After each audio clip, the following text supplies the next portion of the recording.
I've got a fairly short time period with you, sort of about 15 to 20 minutes, to cover quite a lot of ground. So I've had to kind of think a little what were the things that were important to a mixed audience like you. So what I'm going to do in the first 5 to 7 minutes is just to give you an idea what sickle cell anemia is. And clearly, it's a genetic disease and why a treatment is lacking to some extent. And then the second part will really be to touch on the cutting edge therapies that we are delivering now, and that we are already in the age of molecular medicine, in the age of genetic treatment and of cell and gene therapy.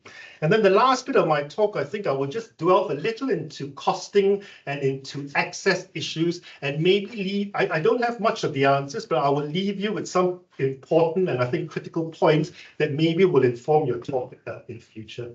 Okay, as Emma said, I'm a clinical hematologist, work at St. George's. I have a strange job profile. I work in Singapore as well, and I run a cell and gene therapy program there. So hopefully I do have a fairly international perspective that I can bring to this talk. Okay. So very, very quickly, for those in the audience, and I know I can't see any hematologists here, what is sickle cell anemia? So sickle cell anemia probably is one of the commoner genetic diseases. But having said that, I mean, it was the first disease that was discovered that was that resulted from a single genetic mutation, and this is acquired. You know, when they looked at it quite about 100 years ago, and essentially it was a very, very simple thing. If you look up there, we make normal hemoglobin. So all of us make normal hemoglobin to carry oxygen across our blood cells. And in order to carry that, the hemoglobin that's made, obviously, from amino acids does need to be of a certain structure. In sickle cell anemia, there is a single point mutation where instead of making a certain amino acid called glutamic acid, it makes valine. And that simple change alone, just one simple change alone, has resulted in deformed red cells being produced. So instead of having these nice biconcave red cells that can easily slip into all your little blood vessels and into the smallest of capillaries, you have these rather sickle cell shaped red cells that are fairly hard, difficult to go through capillaries. And so when they go into capillaries, what happens is that they block blood vessels and they break up as well. And because of that, you have a huge manifestation of complications, because these little red cells which are defective are blocking all your blood vessels. And you get what we call vaso-occlusive crisis. Vaso obviously meaning the blood vessel, occlusive just occluding the blood vessel. And through the years of being a patient with sickle cell anemia, you develop a host of chronic complications, and you can see there's no organ system that is spared. And clearly a big problem in the UK disproportionately affects the Afro-Caribbean population. So it's, and for a long time, a fairly neglected disease. And in fact, this came through to Parliament, I think a couple of years ago, through a subgroup where they looked at it, because in looking at sickle cell anemia, you're not only looking at different populations suffering from this and disproportionately affecting the Afro-Caribbean population, but we're also looking at issues to do with deprivation, to do with access to care, and sort of lots of political overtones as well. Okay. But for a long time, a neglected disease with very little treatment options available.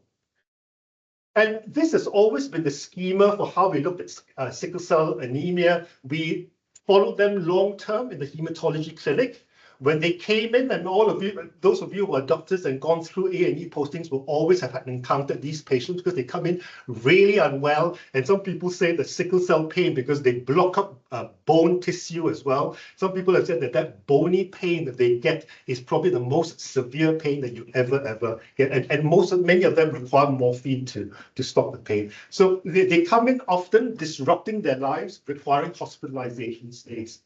And then I've showed you the previous slide, they develop lots of chronic complications, and yet treatment options are very poor, very limited. And in fact, for a long time, there was nothing that really changed the course of the sickle cell anemia. And the only thing that we could do was to either give them regular blood transfusions or exchange transfusions. And many of you will know regular blood transfusions carry with it lots of complications as well, not least, viral transmission, including HIV, Hep B, you develop antibodies. So problematic, and certainly a reduced lifespan, and cure was certainly lacking. And all that really changed, I would say, in the last 15 years with the introduction of transplants.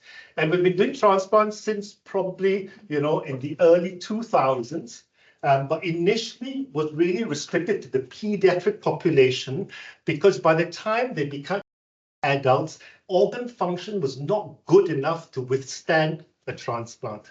And at that time, we were doing transplants that were fairly highly intensive. We were giving high doses of chemotherapy, radiotherapy, and so it was difficult to do that in adults. So it was only a small proportion of patients that was amenable to thinking of a cure for sickle cell anemia.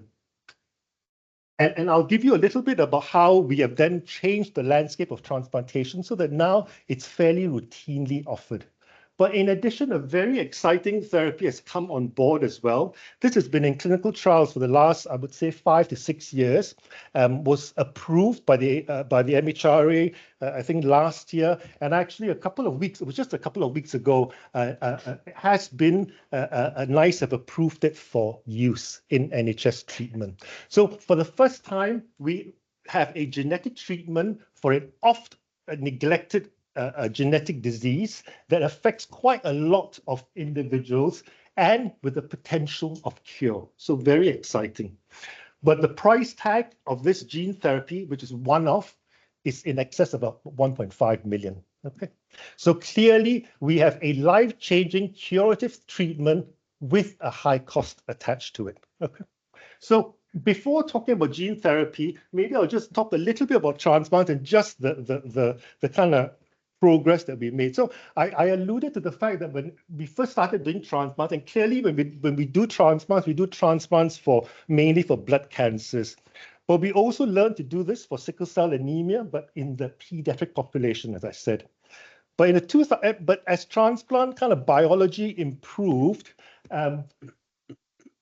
So this was actually the first time an adult patient in 1984 was cured of sickle cell, and it was really coincidental because he had developed acute leukemia as well. So obviously the transplant was done for the acute leukemia, but he got cured of the sickle cell. So we knew it was possible, but I've just told you that the problem was toxicity. The problem was graft failure, and also the problem was that we needed a donor, a matched donor. And often these patients have got siblings who are also affected, so you can't use them as donors. So as I've said for a long time, pediatric populations. And then I'll just show you a little kind of picture of, well, that's me in my younger days. But 2011, by the time 2011 came, so 20 years, almost 30 years down the line, we then learned to do transplants by reducing conditioning, by also making sure that this was less toxic, and therefore patients who were less well, who had organ complications, were able to tolerate this. At that time, this wasn't funded by the NHS, so we made a huge case for this. It was just coming out in America. So we did the very first one in the UK, actually, it was all well reported, and my patient is very, very proud to be the very first adult sickle cell patient having had a transplant in the UK. So he always wants me to show that slide. He works in the NHS now, 13 years later, and cured of the disease. Okay, so that wasn't funded. But then, as we got experience with it, I think in 2020, funding came through. So now we're routinely funded for doing transplants with patients with sickle cell anemia, and we've done quite a number of them. And I have to say the results are fantastic. So far, I think we've got about near 100% survival, and all patients have been cured. Okay, but nonetheless, doing a transplant does incur a certain risk and an upfront risk, and so you do need to select these patients carefully. Then, as medicine moved into the molecular era, researchers asked themselves, if the whole disease is predicated on one change of your genetic code, could you not change that gene? Could you not reintroduce that gene? And so the idea of gene therapy for sickle cell anemia was born.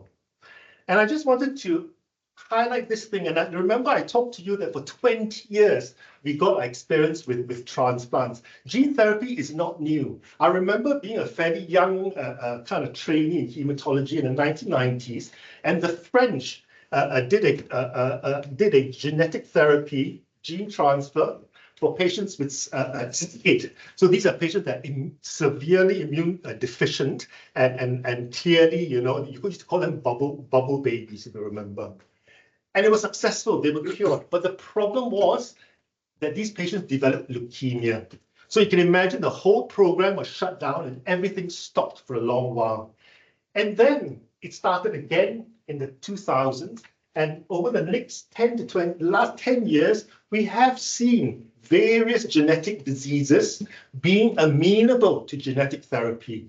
Most of them, unfortunately, high price tags, 2 million, 3 million. Some are so rare that companies who make it have had to abandon it because it just isn't as effective for them. So that's one issue for you to think about is cost, rarity of disease. How do we kind of get that sort of addressed? And just for people to understand, what does this involve, this gene therapy? So essentially, there are two different companies making it, essentially the same, but I will describe what happens. So if you think of that as a patient with sickle cell anemia, what we do is we collect the stem cells. So as if we're doing a transplant for them, we collect their own stem cells.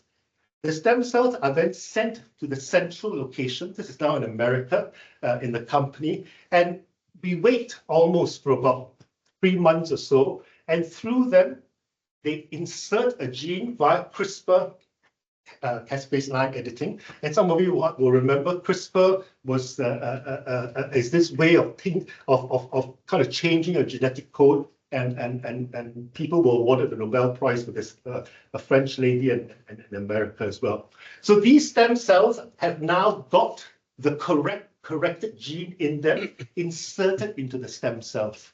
They then grow the stem cells out a little, they freeze it, and they give it back to the hospital.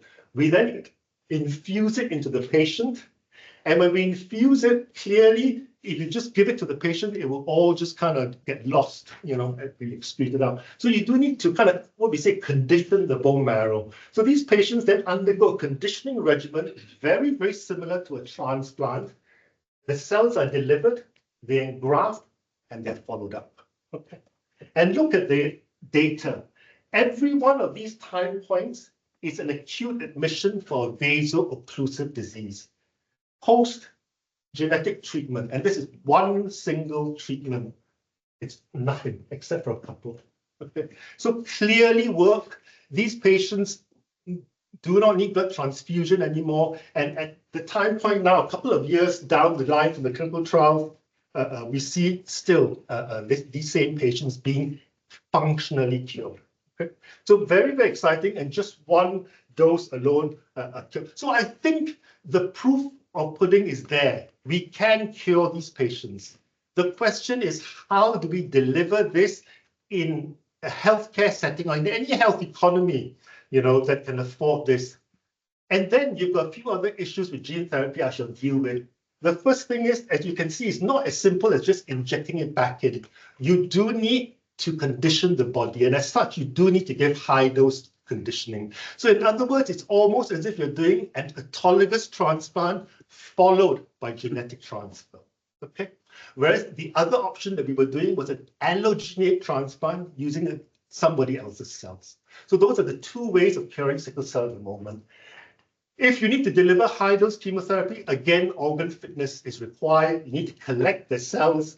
And these days, any genetic or cell-based therapy, a mandatory 15-year follow-up, just to look for side effects. The main issue with these, many of these are young patients with sickle cell anemia, is dealing with the issues of infertility as well as hair loss, of course. Okay, and again, we discovered 2 patients did develop acute leukemia. Okay.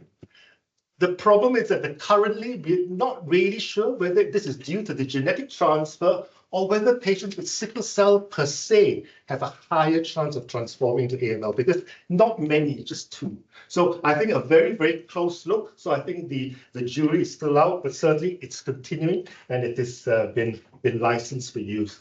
So in other words, we have got 2 modalities of treatment for a rare disease, which is probably more common than many other rarer diseases. And whether you do a transplant or a gene therapy, there are pros and cons. And in both, there is a possibility of a higher chance of malignancy and a possible impact on fertility that we're just thinking about. And then, so that's sickle cell, that's gene therapy. In reality, this is the pricing we have. So it's cost effective at about $1.9 million US. We have the same therapy in hemophilia patients now, costing $3 million, and in beta thalassemia for $2.8 million. All single infusions, but nonetheless extremely expensive.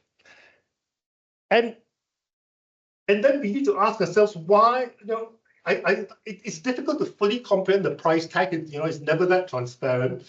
But I think we've entered an era where we are giving, instead of giving a tablet or giving an infusion of a drug, we are now delivering cells as a drug. Hematologists are fairly comfortable with that because in some ways, whenever we did transplants, we were delivering the graft as a product anyway. So this was a natural extension to us. But nonetheless, when you're giving a cellular product or a genetic product that's derived from a single patient, you have to think about the risk of donation if it's an allogeneic donation. If it's from your own self, you still need to understand how this needs to be collected. You need to think about the impact of cells on somebody else if it's given to somebody else for cellular and gene therapy. And then you need to think about low quality because it's not made like paracetamol where you go into a factory, it's automated, and it comes through with 1,000 packs of paracetamol, 500 milligrams, exactly in shape, exactly in size. When you're dealing with cells, it's a little bit like blood because each individual cellular product is slightly different. How do we understand that and how do we ensure quality is something that we need to think about in the future. Okay.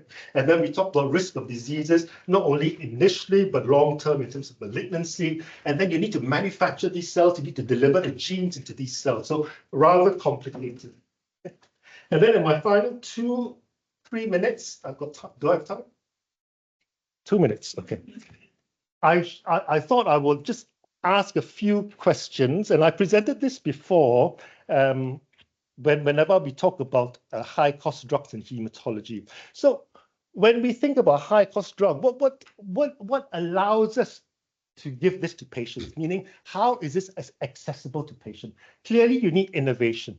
This is usually done in a resource-rich country, often many of this in America, but nonetheless, you need an innovative health and research system that can drive clinical trials, can drive bench and bedside research so that we get this product out. And of course, we need the regulatory frameworks. And regulatory frameworks are extremely important, especially when you're dealing with cellular and genetic products, because we need to understand every cell and every genetic product that goes into somebody. We need to make sure that we can trace this back for years and years and years to come.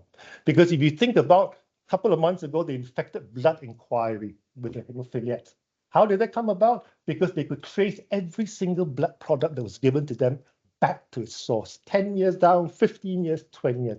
And we need to do the same for this. So regulatory framework is extremely important. In the UK, that's to be governed by the HTA, the Human Tissue Authority. So we are registered with them, and when we do give some of this cell and gene therapy, this is registered with them.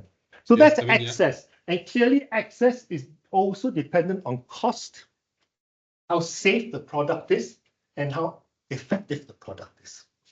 And remember, it doesn't mean that a product has to be completely safe and completely effective to be marketed. It's always a risk assessment. It may carry significant risk. But we understand that if it works in a disease that may be crippling and multi-organ system based, it may produce advantage, it may be cost effective as well. So these are the 3 things you think about. And then when you think about equity of access, so it's not only being made available. So being available is easy because, you know, the MHR say, okay, this is fine, this is authorized, NICE says this is available for use. We then deal with something a bit more complex called equity of access, which means that every individual, regardless of social group, economic group, is able to access this. And this is a more complicated issue because it depends, as I said, on economic status, but also on different country health systems and how these are reimbursed, and on patient and societal attitudes as well. So these are all of the things that would look into access. And if you take this was a nice review actually that came through in last team. And can you see it? Not only is cost is certainly there, but you need value, you need patient involvement, communication, regulation, how you manufacture in order to be affordable and to be accessible. Okay. And just a final slide, I think. This, I talked a bit about the UK, but what I've described to you is really one component of a wider cell and gene therapy promise that really marks this era of medicine. And the irony, or you know, the sad irony is that it's a promising curative treatment for diseases like sickle cell anemia, where the need is greatest, for example, in Africa, exactly where they cannot afford this most. So how do we address this is a huge issue, and I'm involved in a few international bodies and with WHO trying to understand this access issues. Okay, and we are also there's also development for gene therapy, not only in sickle cell but in degenerative diseases, Parkinson's and dementia, even, for example. Not there yet, but certainly where nothing else seems to work, or maybe, you know, a genetic therapy might be transformational. And finally, we also understand patients have a right to access treatment. And more, we're seeing patients crossing international borders. You hear in the media about stem cell treatment, about this going on. And so this leads us to think, how do we regulate it? And so I belong to this WHO committee, where at the moment we're trying to look at this cell and gene therapy as a focus. And we're trying to get some sense of a worldwide regulatory kind of system where we have the same criteria to understanding how to deliver this safely and across to patients. So no answers, but on that note, I think I'll leave you. I think I've run out of time, so thank you.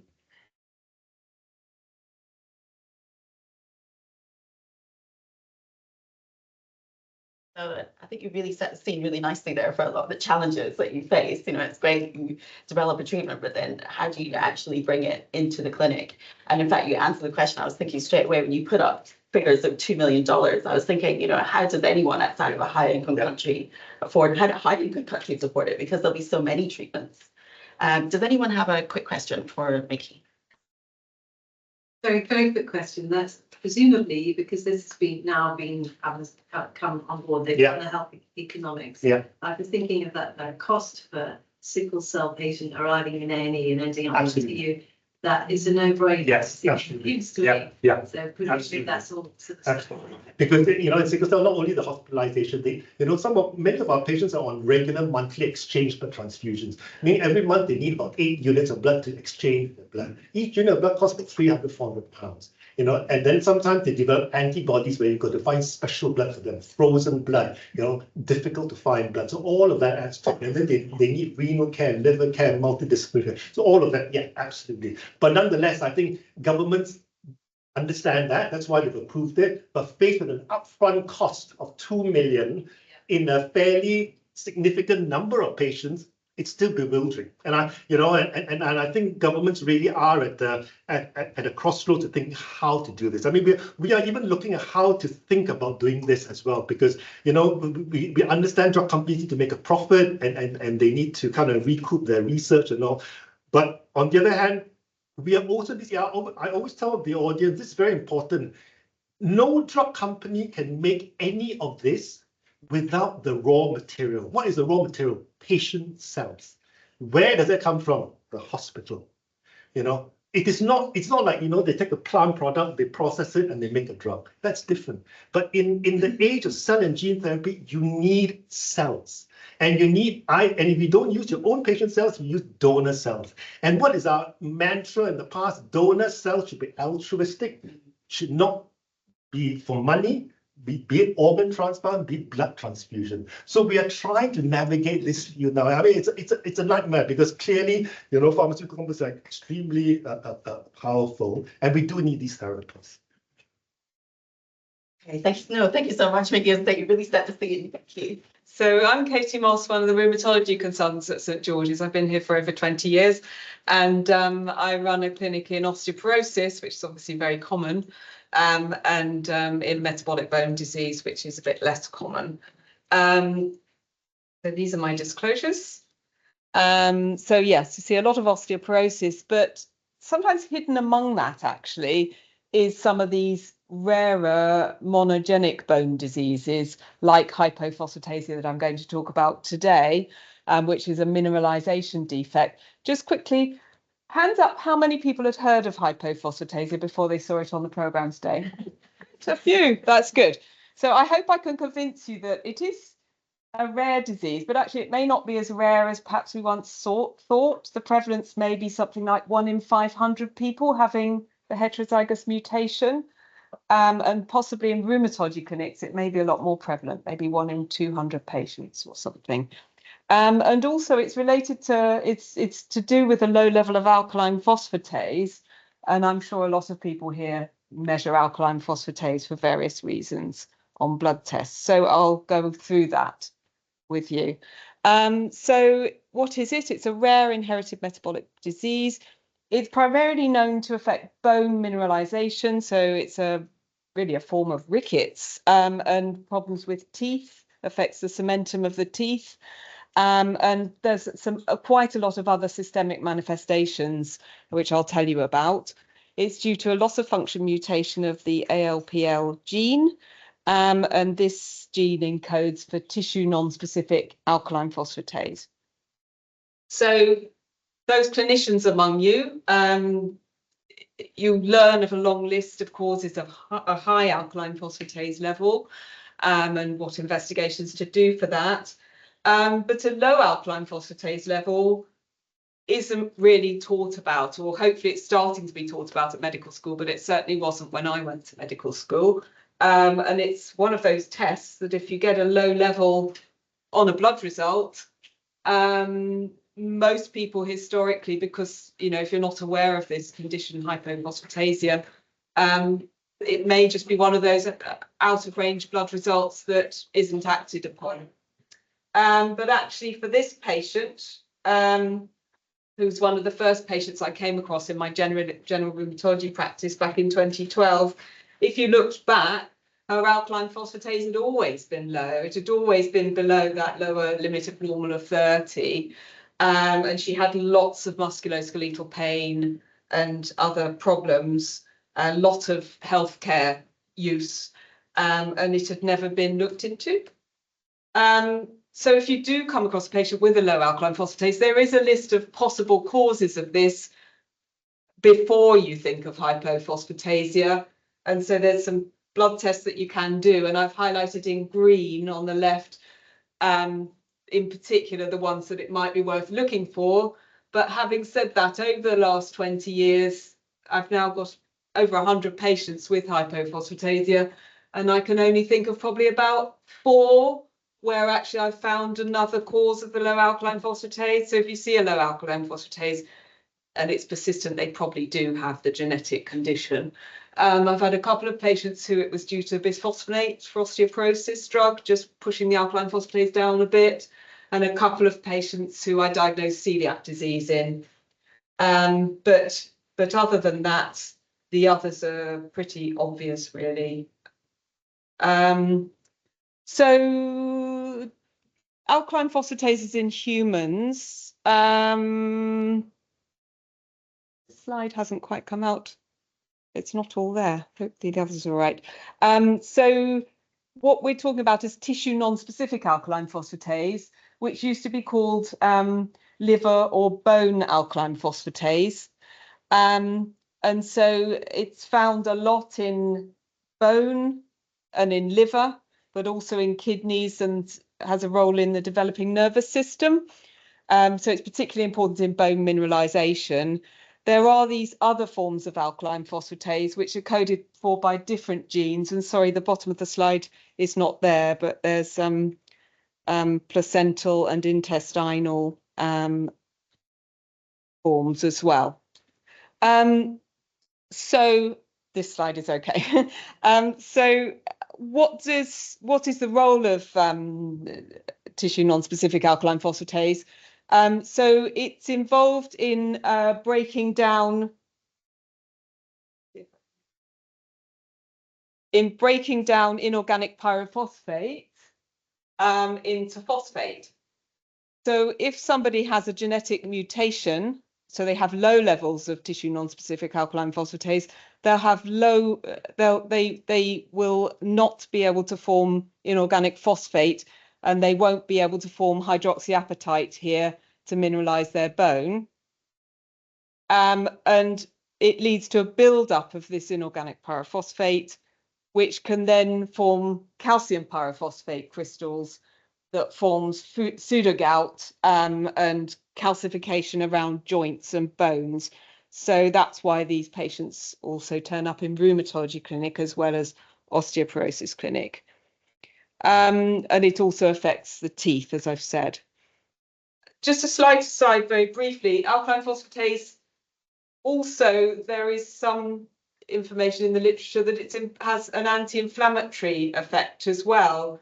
I'm not a basic scientist. I'm sure that you will understand this better than me, but it has a role in the breakdown of ATP to AMP, and therefore it can affect the pro-inflammatory cytokines.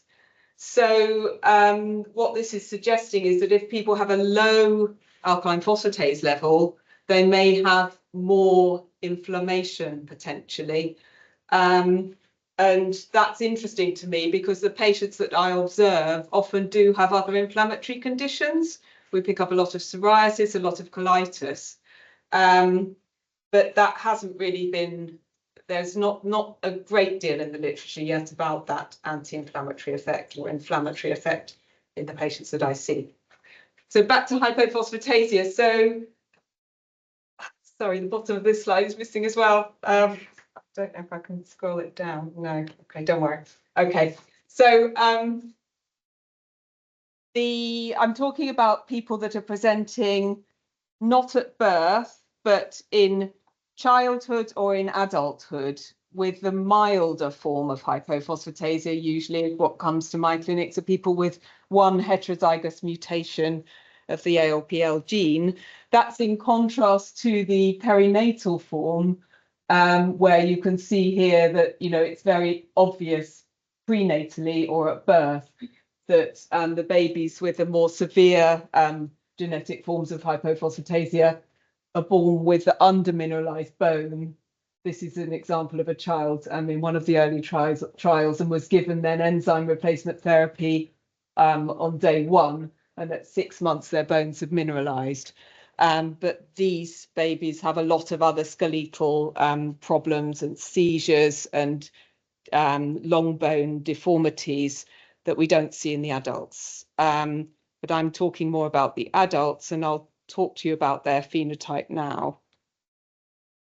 So in the adults, what we tend to see is the classic picture of somebody with hypophosphatasia is somebody who has fractures, metatarsal fractures, which can be recurrent, can be poor healing or non-healing, and these atypical femoral fractures shown here on the bottom left. And if you ask them what happened to their teeth when they were children, often the young adult or the mother of the adult will say, well, actually, they lost their baby teeth with the roots intact, rather than the roots being resolved, because the role of ALP in cementum in anchoring the teeth. But also they have lots of problems with their adult teeth as well. One patient said he'd had, like, you know, lost a lot of teeth, early dentures. One patient said he'd had over 100 fillings, and everyone told him he ate too many sweets, but actually it's because he has this condition which can affect enamel. I've just got a few examples of patients, and then I'll come on to talk about treatment, a little bit about genetics as well. This is an example of a patient that came to my clinic having been presented with a wrist fracture, diagnosed with osteoporosis. The low alkaline phosphatase level wasn't noticed. They were started on a bisphosphonate for osteoporosis, and 6 months later they presented without trauma with this atypical femoral fracture. And actually, when we x-rayed her feet, she had this non-union of a fifth metatarsal fracture, which had been there for years, but not had investigations. So that's the kind of thing that we see. Just as an aside, bisphosphonates are contraindicated in hypophosphatasia because they worsen this mineralization defect. So that's quite important.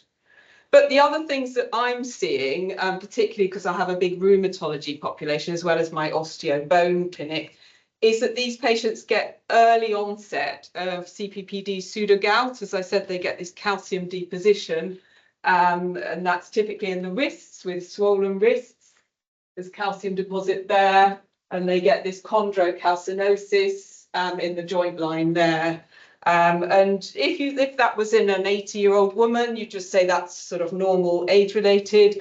But people with hypophosphatasia can get early onset of this CPPD or osteoarthritis. So it might be somebody in their 30s. That should ring alarm bells. In fact, the medics among you, MRCP, early onset of osteoarthritis or CPPD, should trigger thought for, is there a metabolic cause for this, like hemochromatosis, hyperthyroidism, low magnesium or hypophosphatasia. We also see other odd things, calcification, these calcified ligaments. These were felt to be rather than true exostoses in the end. Things like that. So there's just a push to deposit calcium in places, possibly with a bit of inflammation. So you can see why they get lots of pain. And then these common things that we see in rheumatology anyway, like plantar spurs and calcification of plantar fascia there, calcified shoulders, rotator cuff. These are common things, but in somebody with hypophosphatasia, they might get them a bit worse or a bit earlier. This is a patient with a compound heterozygous mutation who was diagnosed at age 7 because unfortunately her sister died of an epileptic seizure within the first year of life. But this lady came to my clinic in her 40s with very stiff hips, and you can see she's got early onset of osteoarthritis of the hips, a lot of calcification around the hips, a lot of calcification around the sacroiliac joints, so it can mimic another condition we see called ankylosing spondylitis. She had scoliosis since childhood, and this calcification of the posterior longitudinal ligament, so a very stiff neck. So if it's a mineralization defect of bone, you'd think that people would have low bone density, but because of this ectopic calcification deposition, you can get spuriously very high bone density. So her lumbar spine T-score was plus 4.3, so standard deviation was over plus 4, so she had a lot of calcium, but it wasn't inside the bone, it was around the bone, so it's just not a helpful test. So that's along the top there, really the classic hypophosphatasia with fractures, dental problems, and get calcification in the eyes, kidney stones. But what I see a lot of, is problems with the joints, muscle weakness. Some patients have a true waddling gait, which is why I first started to talk to Emma about my patients. And some of them are clearly very disabled, and until I asked them to stand up from a chair without using their arms, I didn't realise how disabled they were. And some of them actually can't, and they're in their 40s and 50s. And a lot of them seem to have to give up work by their, sort of 40s. Not all of them, though. Some have very mild symptoms. Fatigue is a big problem, musculoskeletal pain, and real problems with function. So they can get diagnosed with other conditions seen in rheumatology, and often they get labelled as having chronic fatigue syndrome or fibromyalgia, in which case then people stop investigating them and stop looking at their blood results, which is a worry. This is an example of a patient Not the detail, but just in general, you can see that she had lots of symptoms that might suggest a sort of bone problem. Age 5, she had early dental loss with the roots intact, shin pains, so growing pains, unable to run at school, had metatarsal fractures at age 17. But unfortunately, she went through all these diagnoses and all this different clinics, including rheumatology, pain clinic, neurology, with all these different diagnostic labels until she was diagnosed at age 57 and got onto treatment. Patients have reduced quality of life generally. So where are these patients? Because we think there's probably a lot of patients that haven't been diagnosed yet. Well, if you want to find a bear, you need to go to the forest. So if some studies have shown that in the general population, the prevalence may be something like 1 in 500, but some studies are showing that within rheumatology clinic or osteoporosis clinic, the prevalence may be more like possibly, you know, 1 in 200, something like that. In, you know, more than one study in each of these. In rheumatology, in our clinic, because there's a big awareness of it at St George's now, because we've got a special interest in it, my general rheumatology colleagues and the registrars and the specialist nurses have picked up about 15 cases over the last 10 years or so, just through awareness of a low alkaline phosphatase being indicative of a possible genetic condition. There's probably a lot of it in fibromyalgia clinics and chronic fatigue clinics. I've had over 20 referrals from a regional chronic fatigue clinic with low ALP, and most of them have turned out to have hypophosphatasia. And maybe other clinics as well. The diagnostic criteria are really just based around what I've told you already. I'll go through how to diagnose it in a minute. So making a diagnosis, so if you have a patient with a persistently low alkaline phosphatase and some symptoms that I've talked about, it's diagnosed by checking the substrates of alkaline phosphatase, which are fasting vitamin B6, which is a fussy blood test. It has to be done in this way. And they can't be on any B vitamins when you do it. And urine phosphoethanolamine is the other substrate. But in the milder cases, this can be normal. And then, you know, the genetic test is really helpful.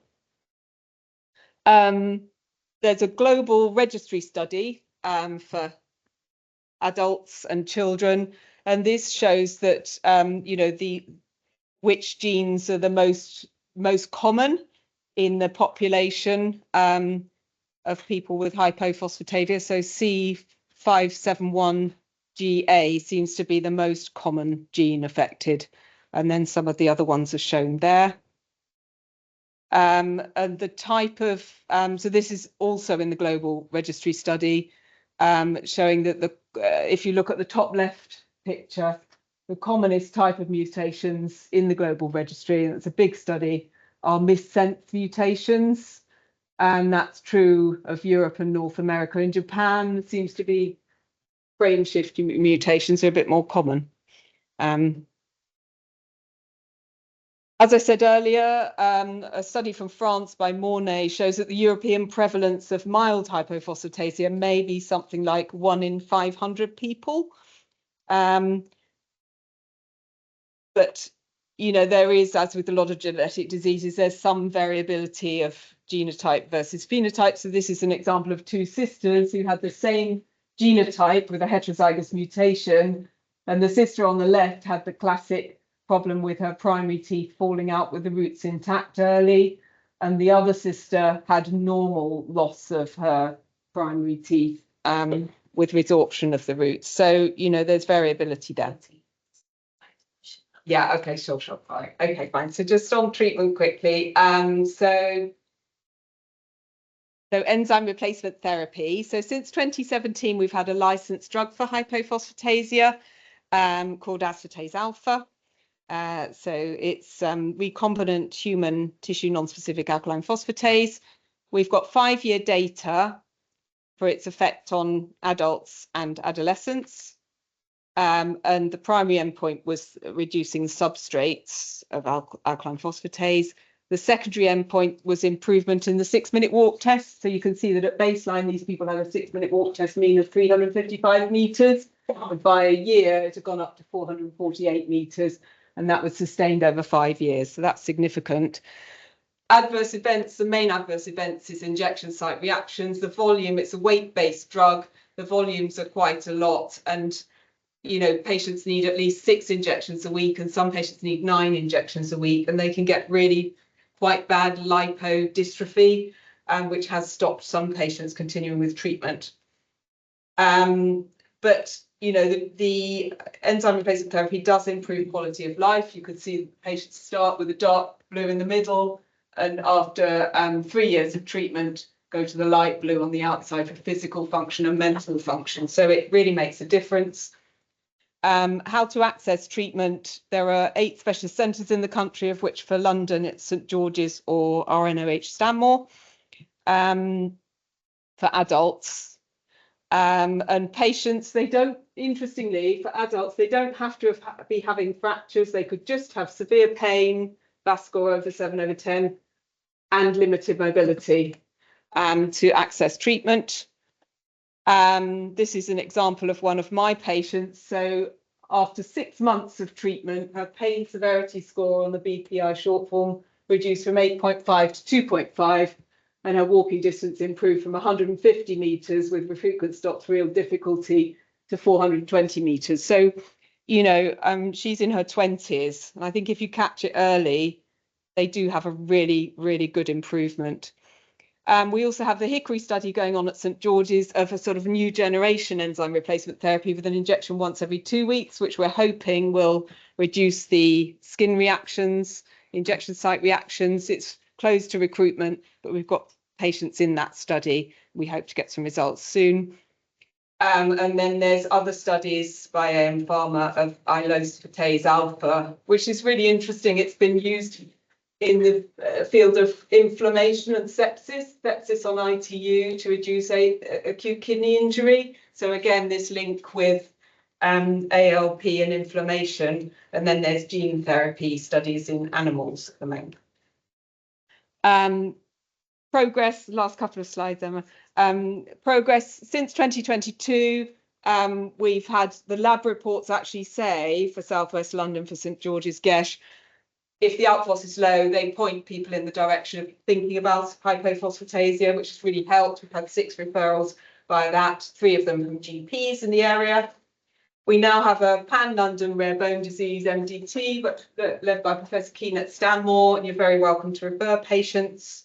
And we have an in-house local MDT as well, led by me. And if you email me, I can give you details. I just like those bears. And just last slide, I think, to mention that St George's is an adult rare bone disease collaborative centre, and that's headed up by Professor Cassim Gervain at Oxford. And so, yeah, we've kind of got links, you know, for these patients, and there's more information about how to refer patients to the MDTs and things on Metabolic Support UK and Soft Bones UK. And thank you very much. Hi, is there ethnic or sex predominance in this disease? That's a really good question. So it's more common in certain geographical areas. In the Canadian Mennonites, it's particularly common. Other parts of the world, I think I'm not sure of any specific ethnic differences. But it's, in terms of clinical presentation, it does seem to be that more women develop more symptoms earlier. And that's quite interesting because CPPD pseudogout is more common in women anyway. We don't really know why, but so it might be that some of the joint musculoskeletal complications may happen more in women, but it hasn't really been fully understood. Brilliant. Thanks so much, Katie. Thank you. Thank you very much. I invited myself. Because I'm really excited about where we're going with treatment of lymphatic problems. We have here a national clinic for lymphovascular problems, and we have a world-leading research team who are in the audience, even people who were supposed to not be here. So lymphedema is actually not rare. The publication states that lymphedema occurs in about 1 to 2% of people, but that's because there's breast cancer, there's obesity, there's surgery, radiotherapy. What we're talking about today is genetic forms of lymphedema or primary lymphedema, which is much less frequent. Having said that, it's highly heterogeneous. This is not one disease. This is several diseases. And Pia and her team and the Oostergaard lab have already discovered 10 genes. There are now more than 40 genes that we know can cause primary lymphedema. So each condition has different management, different treatment. So I'm going to focus on a super rare type of lymphatic problem. And this is lymphatic problems that involve the central lymphatics. So I'm not going to talk about lymphedema, sorry. I'm going to talk about lymphatic problems which happen here in the body. And the lymphatic system is really complex. And the problem with it is that for years and years and years, it's been really difficult to image. You can't visualize them like you can the heart or the blood vessels, but we're getting better. We're doing more and more imaging now. So we're getting to understand it a little better. So I haven't got thousands of cases like Katie or Vicky, but I'm going to tell you a story about this 24-year-old man. He's got a rare genetic condition called Noonan syndrome. He has a pathogenic variant in a gene called RIT1, which happens to be a gene that is strongly associated with lymphatic problems. He had pulmonary stenosis, but unlike many others with Noonan syndrome, he has normal intelligence and he's actually 6'1", so they're not all short. Noonan spectrum disorders are, the Noonan Syndrome Association, who I'm very fond of, describe it as the most common rare disease. It's a single gene disorder. It's autosomal dominant, so it's often inherited, but sometimes there's no family history. You can get congenital heart problems, intellectual disability, and for some people, a minority, there are lymphatic problems, but particularly when the RIT1 gene is involved. So I've got some really gruesome pictures. So if you're feeling a little fragile, please turn away. So this gentleman, he developed lymphedema as a child. He was at a boarding school and he used to wear his own compression garments and he'd look after it really well. You can see some varicose eczema, so he had venous insufficiency as well. And he has swelling of the scrotum, but more than that, he has these lymphangiectatic blisters that actually leak chyle, which is flat, fatty lymph. So this is his genital area, which has become more and more swollen, more problematic. And when we did a lymphangiogram, so injected the inguinal lymph nodes with Lopidol, which is a fatty emulsion, instead of going upwards to the thoracic duct back to the heart, you can see some reflux. Can you see the white areas? There's reflux into the scrotum. This is the chylous reflux. So this is going from the intestine, the fat is absorbed into the intestine, into the lymphatic system, but instead of going back to the heart, it's falling back down. And then at 14 years, he developed a chylous pleural effusion. So this fluid, he's got a whiteout of the right side, the right lung. And this is, when you drain it, it's milky. And he had the fluid drained and he had a pleurodesis. And for a while, he was better after that. So in Noonan syndrome, it's common to have lymphedema of the lower limbs like this gentleman. It's common to have chylous reflux and scrotal edema, but also intestinal lymphangiectasia, which means that they can't absorb fats. So they lose protein from the bowel, their albumin goes down, and it aggravates the edema. They become more swollen. This is with patient consent. This is another child with Noonan syndrome. He met me in one of the family support groups, and he said, look, my son's leaking this milky fluid. I don't know what's going on. And I said, I know exactly what's going on. He's got a central lymphatic problem, and he's leaking chyle, milky lymph fluid from his scrotum. So going back to our patient, at the age of 24, he deteriorated quite rapidly. He developed fluid on the lungs. He developed so much fluid around the heart that he almost had a cardiac tamponade. So it was compromising cardiac function. He had huge amount of fluid in his abdomen, chylosociety. He was losing weight. He was really sick.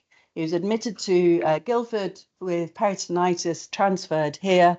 They took 3.5 litres off his abdomen. They took 2 litres from his chest and cardiac around his heart.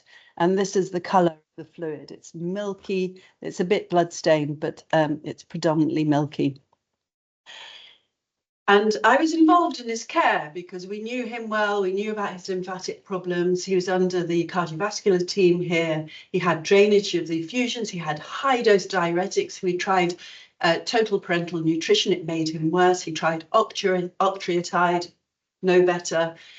We got palliative care involved. This man was dying, and there was nothing more we could do. And he was, the more fluid we took off, the more he developed fluid. So Noonan syndrome is caused by mutations in this pathway. This is the RAS-MAP kinase pathway, and it's really important for growth and proliferation. And interestingly, mutations in this pathway later in life causes cancer because it controls growth and proliferation. It's also important for signaling of lymphangiogenesis, which is why we think they have a lymphatic phenotype. There are more than 25 genes in this pathway, and they all cause either Noonan syndrome or Noonan-like conditions. And around the time this patient was in hospital, there was increasing there'd been a new MEK inhibitor introduced for cancer called trametinib. It had been licensed for melanomas and for non-small cell lung cancer, and it was proving to be very effective. And there was a paper, whilst he was admitted in the hospital, there was a paper from a group in America describing using this trametinib, a MEK inhibitor, for 2 newborn babies with Noonan syndrome with a very large heart who would have died had they not had the trametinib. And they had a dramatic response to the trametinib. One of these babies had chylous pleural effusions, and the chylous pleural effusions had resolved. So we contacted the group in America, and we got their protocol, and we applied for managed access or compassionate use of trametinib. We went through the independent funding requests process, and they approved it. This is 5 years ago, and this man has not been in hospital since then. So understanding the molecular mechanism, the pathway it's involved with, and choosing a targeted treatment has been dramatically effective for my one case. So, but it's extremely exciting. So this man is back at work, full-time employment. He's not been in hospital. Cost effectiveness, you know, it was costing a lot of money looking after him in hospital, and he's alive and he's off antidepressant. So it was dramatic. So he had what we call a central conducting lymphatic anomaly. This is what happens in Noonan's. The central lymphatics are leaky and obstructed, and you get diffuse oozing of that. This is a complex lymphatic anomaly. The other group of complex lymphatic anomalies is the lymphangiomatosis. Have I got time? So this is another little girl. I've only got 2 cases. So this is the girl with lymphangiomatosis. She had a huge pericardial effusion, which was, I think it was chylous. She presented with increasing cough, fatigue, lost weight gain over the last 6 months, and she was having difficulty breathing. And when they did an echocardiogram, they saw a huge pericardial effusion. So this is during surgery, she went for drainage of the pericardial effusion and to do a pericardial window. And this was sent to me by her surgeon, who said, what's going on? Because he had no idea. And there is sound to it. Hang on. This is a heart beating, and you can see just above the heart into the pericardium, there's an oozing of fluid. Every time he wipes it up, it fills up again. He said, I've never seen anything like this. So fortunately, he was quite brave, and he did a biopsy of the tissue where it was leaking, which I'm not sure I would have done. He biopsied it, and we sent it for genetic testing. Now, it's around that time, I discovered that the somatic cancer panel, so it's the genetic panel they use for treatment of cancer, had the same genes on it as the genes in the RAS-MAP kinase pathway, obviously, because it was the same, it's the same genes that cause both. So I sent it for this somatic cancer panel, and they found a mutation, a pathogenic variant in the gene NRAS, at a frequency of 2.37%. This is in the lymphatic tissue that he sent. Only 2.4% of the cells carried this pathogenic variant. So it's very, very, very low level. So to do this test, you have to send it to a special lab who can do very deep read sequencing. Otherwise, you're never going to pick it up. If you just look for Noonans, you wouldn't get, on the Noonan panel, you wouldn't get it. So this absolutely confirmed the diagnosis of not just of a lymphangiomatosis, but a Kaposiform lymphangiomatosis. And this represents a somatic mutation. So this hasn't occurred at conception. This has occurred either during embryogenesis or even perhaps later. It's occurred in just a few cells, and wherever the cells are faulty, you get the problem. So this is a post-zygotic somatic mutation. Mosaicism. So some cells are affected, some aren't, a bit like a tortoiseshell cat. And they have loads of problems. These kids in the old days, they used to die of this condition. They had chylous effusions. They have lytic bone lesions that Katie might be interested in. They have a coagulopathy, low platelets. They can bleed. We had one lady, she was needing 2 units of blood per day because of this condition, because the blood vessels are also abnormal. And it's nearly always due to pathogenic variants in NRAS at a very, very low level. So, I was very proud of myself. I said, this girl's got an NRAS mutation. She's got Kaposiform lymphangiomatosis. Give her trametinib and she will be better. And I don't know if you've seen the conclave, but he talks about doubt and how powerful doubt is. Doubt would have done me good because she developed a very severe intestinal pneumonitis. So her tummy blew up. She was really sick. So they said, no, there's trametinib. And this is a complication of trametinib. This is a drug they use for cancer. So, there are severe side effects. So we stopped the trametinib. After only 3 days, she was no better. The very brave surgeon went back in and ligated the thoracic duct, which actually I think was helpful. But they also decided to start her on sirolimus. And she's now, she was 14 months, she's now 4 years old, and she's doing really well. So it's interestingly, the NRAS gene is on the RAS-MAP kinase pathway. You can see it here.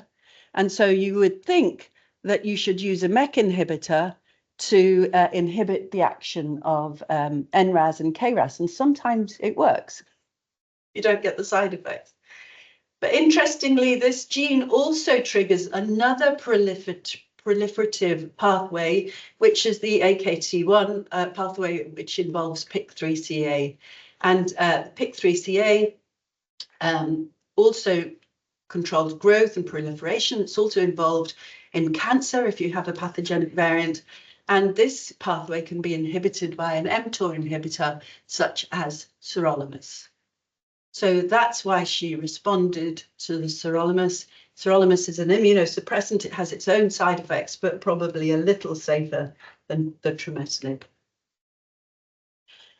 Finally, there's a lymphangiomatosis called vanishing bone disease. It's again a mosaic problem in the RAS/MAP kinase pathway. And just show you quickly, they have erosion. So this is the girl when she was much younger, I think 3 years old, normal pelvis. She just had a salmon patch birthmark on her left thigh. And this is at age 20, you can see erosion of the bone due to the lymphatic process. And she's also responded reasonably well to sirolimus. She's still wheelchair bound, so it's not ideal, but the pain is less because of the mTOR inhibitor. So this is Gorham-Stout lymphangiomatosis, a very specific form of lymphangiomatosis. It's due to a KRAS mutation. So 2 slides to summarize. The lymphangiomatosis are caused by mosaic acquired pathogenic variants, usually in KRAS and NRAS. You can't pick it up on normal genetic testing. You have to do deep read sequencing. It's the only way of picking it up. And I think it's really helpful for the clinician because you know then what drugs might work. And in the central conducting lymphatic anomalies, which are more diffuse, are a recognized complication of Noonan syndrome. A few of these patients, we've had 3, 4, 5 cases where they get a progressive lymphatic dysfunction, they get really sick, and we have lost 2 or 3. And these MEK inhibitors are offering really promising potential. But what's happening at the moment, because it's not licensed, is we're waiting till they're terminally ill before using them, partly because it's not licensed, partly because of the side effects. And I suspect that we should be using it earlier in the disease process. And it may be that they have less side effects because they're not so sick. So the question of when we can start it and how can we simplify the process, because at the moment it's taking us a lot of time to apply. We have to get approval from the whole trust and NHS England and fill in hundreds of forms, and it's actually obstructive. So, you know, this is the 3rd one recently we've done. They've said yes every time. So maybe now they should just say yes. I think so. This is our A team. We have all the scientists and clinicians here. Professor Peter Mortimer started it all, he's retired. Professor Christiana Gordon leads the clinical work. Pia and Steve here lead the research, and a great team of lymphedema therapists. And we're one of only 2 clinics in the whole of the UK that do this work, and none of them do the genetics. So we're unique. And we've had loads of support from the Noonan Syndrome Association, the LSN, sorry, I forgot to put you on, VHF, MRC. We're on our 2nd programme grant. So thank you for listening.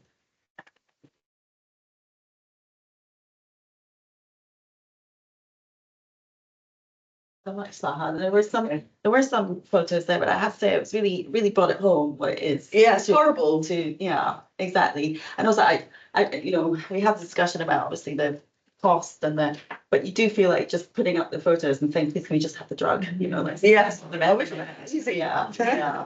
yeah. Okay. Any other questions for Saha? So how are you going to be able to influence the decision about using it earlier? I think just by track record, I hope. But, you know, they haven't refused us, which is good, which means that they understand that it's helping. You know, that somebody ought to do a cost benefit, because I think it's only 1,500 a month, which is a lot. I know it's a lot, but actually it's cheaper than being in hospital. So it'll get there. We will get there. Yeah. 18. Gorham-Stout, do you need to do a local biopsy of the lymphatic? Do you know what? Sometimes you can just do it clinically, but I love having the molecular diagnosis so that I know what we're using is working. And how will we learn if we don't have a molecular diagnosis? The bone biopsy doesn't help. We've tried it before, and in the literature it doesn't help. It's better to get the lymphatic tissue. We biopsied her salmon pink thing, didn't find it.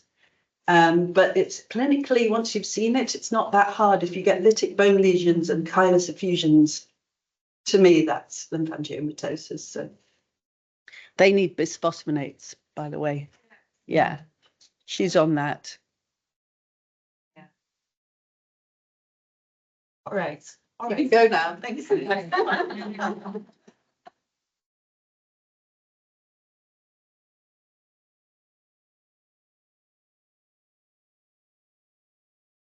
So I'm gonna hand over to Francis. Actually, I'm gonna make Francis do some of the hard work. Thank you so much, Francis. All right. All right. Okay, so Steve, bye-bye.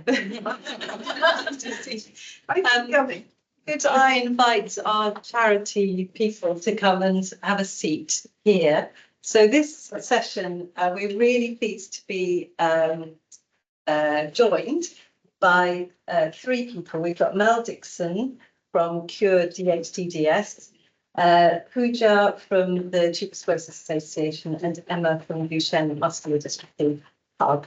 And I would just like to say a couple of things. This segues very nicely from those wonderful talks that we've had. And I just wanted to say that you've mentioned already 2 rare disease collaborative networks. And Pooja comes from the Tuberous Sclerosis Association, who supports the Tuberous Sclerosis Rare Disease Collaborative Network, which St George's leads. So I just wanted to put in a shout to St George's that I think we lead 3 of the networks and we take part in more than that, and there are only 18. So I'd just like to say that we are a presence in the rare disease space, and the TS people are over there. They've just done a clinic this morning, as I have too. That just segues very nicely. So what we're going to do is each of our panel here are going to talk just for a few minutes about their experience of accessing therapies for rare disease. They have very varied experiences, I think. And then afterwards, they will, I think we'd like you to ask some questions, have a bit of an interactive time. And of course, we are overrunning a little bit. So there's wine and nibbles. And so you can carry on that conversation over a glass of wine a little bit later on. Brilliant. It is. So Brilliant. First up, we have Mel Dixon. Hand over to you, Mel. Thank you very much. And to change it, sorry, do I just do that? Yes, you should be able to, or click. Oh,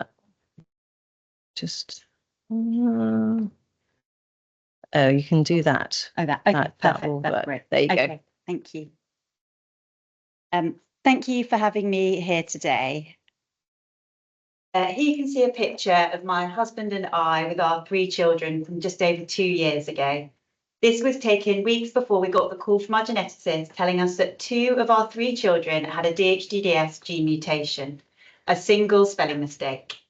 Our 2 children had had symptoms such as learning difficulties, reduced balance, dyspraxia, tremor, and social and communication difficulties from a young age.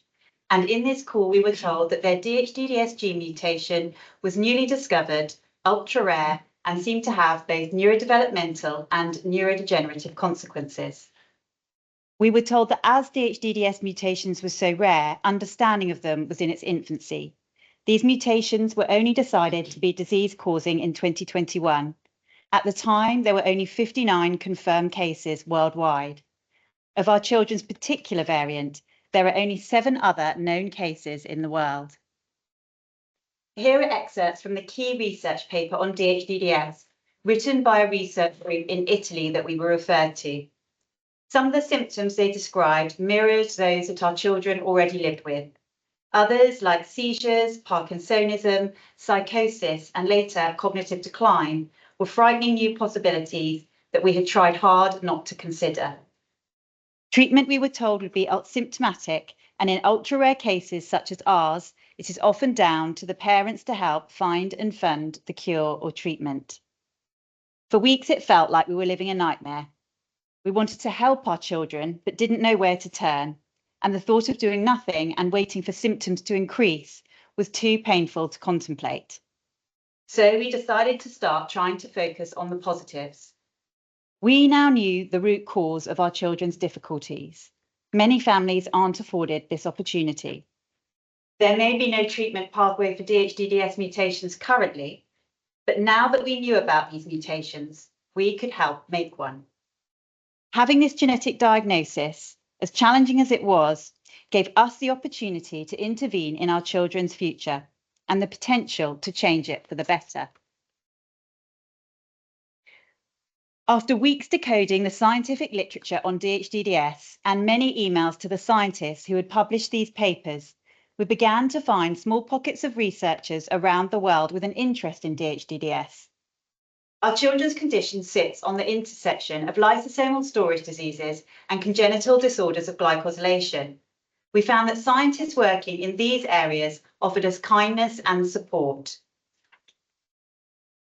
We've been advised by the specialists we saw to grow our patient community so that we could gain a better understanding of the natural history of the disease. Via Facebook, we have grown our community from just one other person to 150 individuals, and here you can see a few of them. In April 2023, we formed the charity Cure DHDDS, which aims both to support families affected by these ultra-rare mutations and help drive research into them. We've been able to build a robust international scientific advisory board, and together we are tackling DHDDS variants at cause through drug repurposing, ASO therapy, and gene therapy. Here you can see a slide from a few of the recent articles that we have now had published on DHDDS. Mount Sinai Hospital in the US have now set up a natural history study of the disease, which will run alongside the patient registry that we have created with Cause at Sanford. Together with Cure DHDDS USA, we have done a drug repurposing screen with Polara in the US, which has signposted us to nutraceuticals that may also help DHDDS patients. We now have multiple mouse models, and the team at Mount Sinai Hospital have created mini brain organoids to further enhance our understanding of DHDDS mutations. We are also funding research at Cardiff University, which has shown that drugs used to treat Niemann-Pick C disease also have efficacy in DHDDS cells. Here is a further slide containing all the research projects that we now have up and running. The promise of ASO and gene therapy dangles tantalizingly close. Following a trip to Boston last year, our children and one other DHDDS patient have been accepted by N-Lorem to have an ASO made, which we very much hope can pave the way for other patients. While we are delighted to have been accepted and N-Lorem fund the cost of making the ASO, at present, to access this therapy, we would need to travel to the US every few months for intrathecal injection. The cost and upheaval of this is huge, so we are now trying to help carve a pathway with the Rare Therapies Launchpad so that once the ASO is made, it can be administered in the UK. We've also provided preliminary funding into a gene therapy at UCL with promising initial results. However, as already discussed, gene therapy requires substantial funding and takes a long time to develop, and we are yet to secure the resources needed to support this critical work moving forward. As I'm sure you can imagine, this genetic odyssey has not been without its challenges, and here I'd like to share with you a few of them. Isolation. Getting an ultra-rare, newly discovered genetic diagnosis is like being presented with a blank piece of paper. There was no guidance and no research opportunities. We felt completely isolated. This sense of isolation has been helped by joining umbrella organisations such as the LSD Collaborative, UK RET and CDG UK, all of whom have offered us support.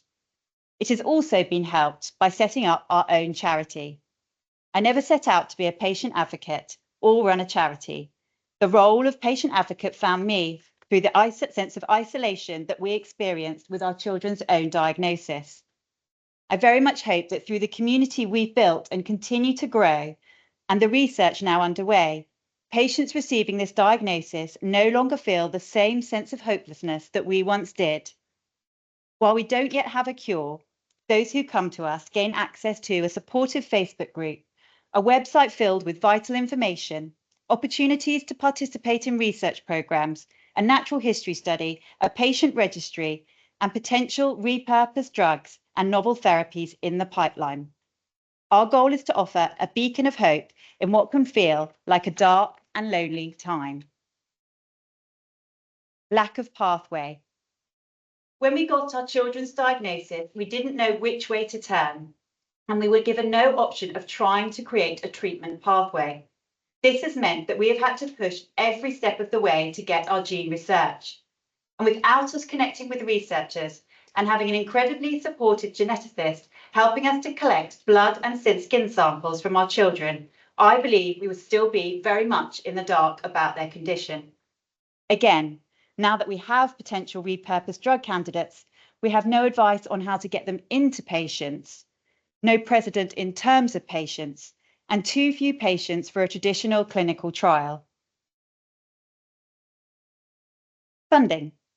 While rare disease charities like ours are lifelines for rare conditions, in most cases, there is no funding for them. This has meant that as a family, we have had to work relentlessly to fundraise. My husband has done a sponsored cycle on a tandem in a lab coat across the country. We've organised community walks, auctions, cake sales, golf days, been on ABC News, ITV News, local TV and local radio, anything and everything to get research underway.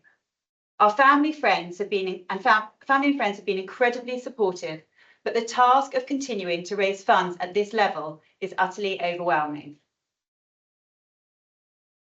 Finally, lack of collaboration.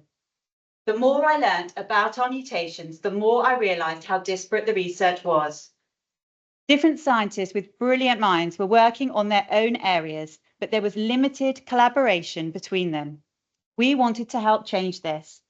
Costello Medical has now kindly supported us with 3 pro bono virtual conferences, the last of which brought together 43 of the leading scientists who are now researching us or involved in supporting us with a treatment pathway. This was nearly double the attendees of our first conference. These meetings are invaluable in giving scientists the opportunity to share ideas and findings and plan research that will be mutually beneficial. I was, and it turns out quite rightly, terrified of what whole genome sequencing would tell us. But despite being newly discovered, our children's mutation has given us opportunities. Opportunities to navigate our way into territory where we are more connected, where we can both better understand this genetic variant and look at medications and novel therapies that could target the underlying causes of it. My final slide is of my son and daughter, where they briefly say what they want to be when they grow up.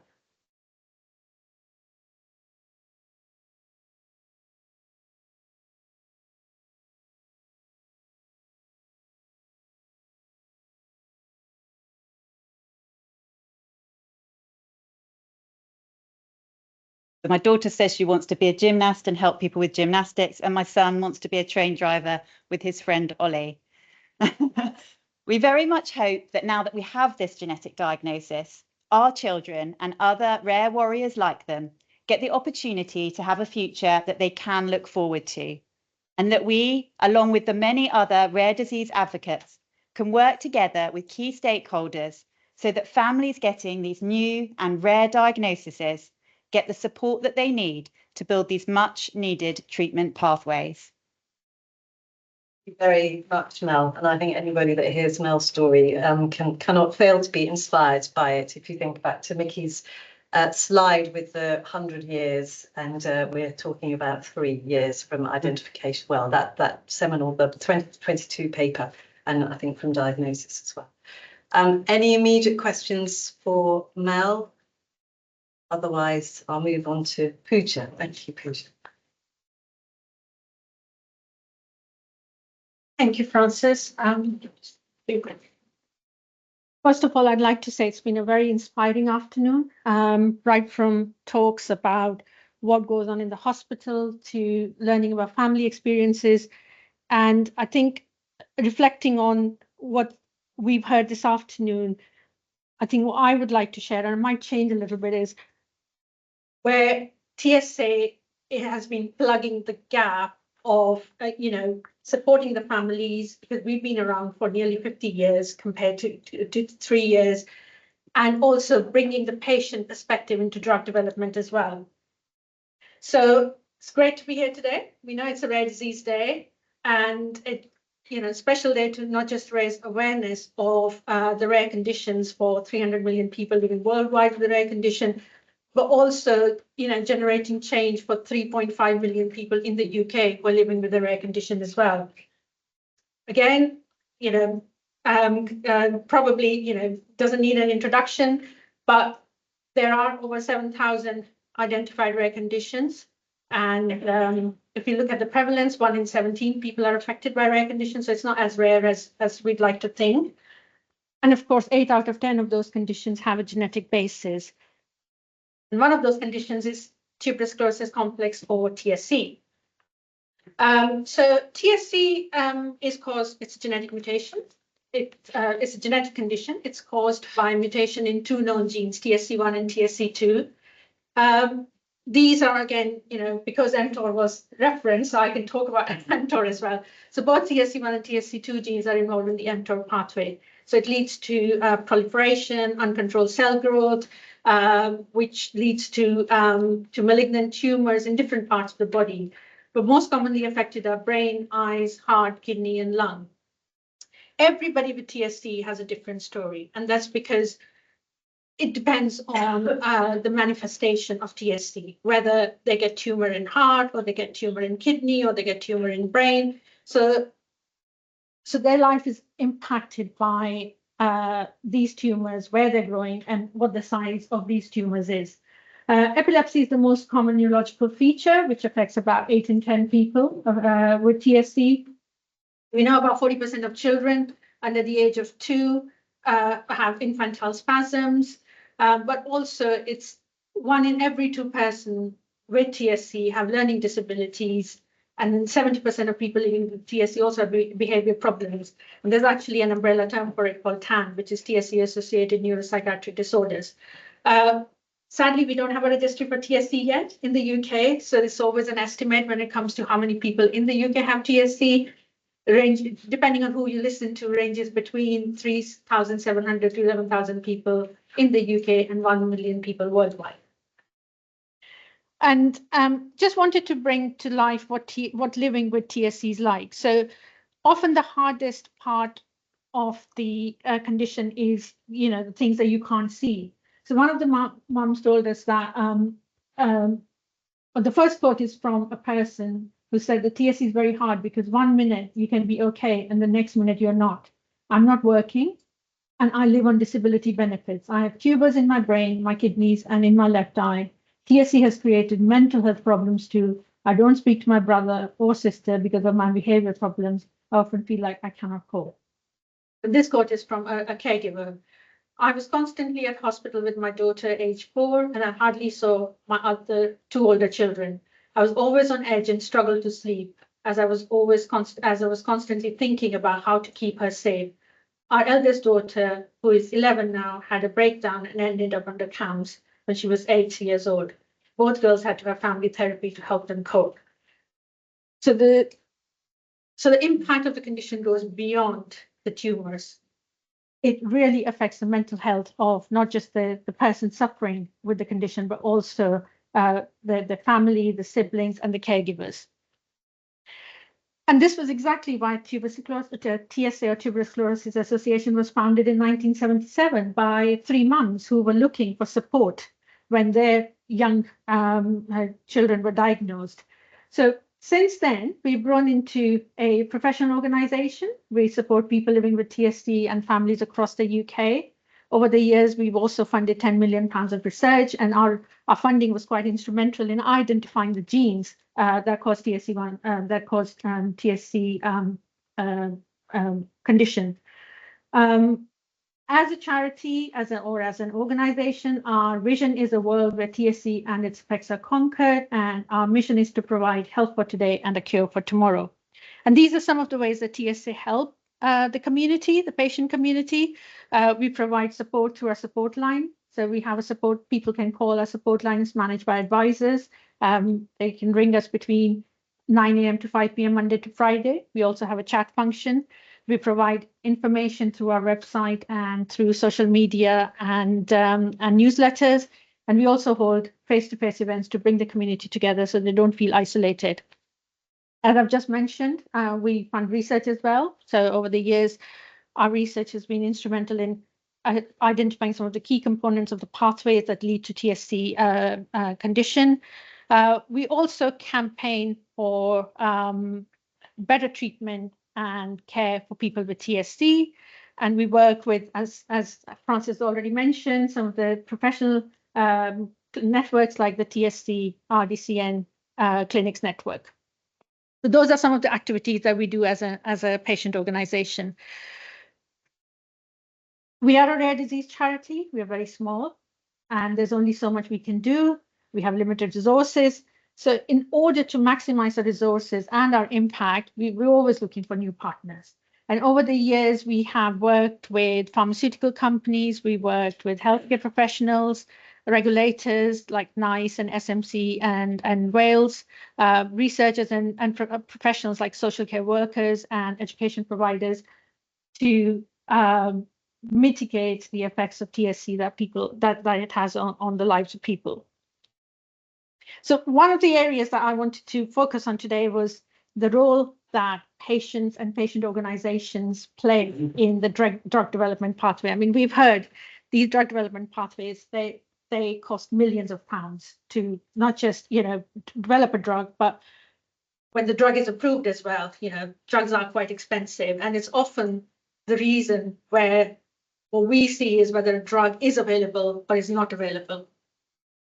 So, and I think if you look at historically, there are cases like Exubera from Pfizer, it was designed with laser focused position on clinical and regulatory approval, but they actually ignored people, whether they will choose the drug.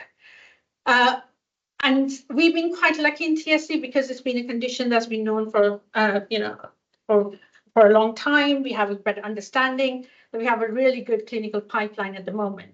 And what we've seen is the pharmaceutical industries really want to engage with the patient and understand not just the unmet need, but involve patient voice. And this is where we've actually come in especially over the last 5 years. We've worked with a number of pharmaceutical companies to make sure that they not only understand the unmet need, but they design the clinical trial pathway with us. At the moment, I mean, I've signed an NDA, CDA, so I can't talk about a co-creation pathway, a co-creation of clinical trial that we're working on with a pharmaceutical company, but this is what we've done with them. So before the trial, the company set up an ad board. So they actually set up 2 ad boards. One was for patient organizations or patients, and the other one was healthcare professionals. And they not only wanted to understand the unmet need, they wanted to make sure that patients were involved in every step of this clinical drug development pathway. So they sat down with us. We had, patients on the ad board as well. We understood, with our help, they carried out the survey to understand the unmet need, the quality of life, and the impact that the condition has. And when it came to designing the clinical trial pathway, the methodology, again, we had kind of a same role as a healthcare professional does in this clinical trial co-creation.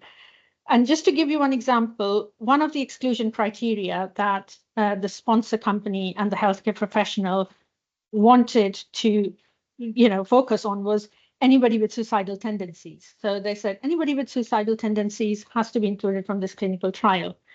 When it came to PAG advisory board for review, the main feedback from our patients were that you cannot exclude people with suicidal tendencies from the clinical trial, because you're basically going to exclude a large majority. This is a rare condition. People live with it day in and day out, and they do at some point in their life have suicidal tendencies. So there was a lot of backwards and forwards between the sponsor, the CRO, and the 2 ad boards, so the patient ad board and the healthcare professional ad board. And in the end, we agreed, or the healthcare professionals agreed, to include it as one of the inclusion criteria, provided that the clinical trial participants have not had any suicidal tendencies or thoughts in the last 6 months. So what I'm trying to emphasize is the importance of including patient voice. It really, helps with recruitment, retention, and success of clinical trial. Drug development is an expensive pathway. So I think more and more companies are becoming aware that they cannot work in isolation. They have to have patients voice throughout this pathway, understand and make sure that whatever they're doing is meaningful to the patients as well. So this the clinical trial that we've co-created is basically on at the moment, so I can't talk much about it. Hopefully in a couple of years' time, I'll be able to give you more information about it. But it doesn't just stop there. So this is a case study of how TSA worked with a with a pharmaceutical company in getting a positive outcome from the regulators. So Epidiolex or cannabidiol is basically a treatment for people with TSC-related refractory epilepsy. When the company was thinking of getting marketing authorization and applying for regulatory licenses, they approached us because they wanted to understand the impact of living with epilepsy on people with TSC to include as part of the submission to NICE.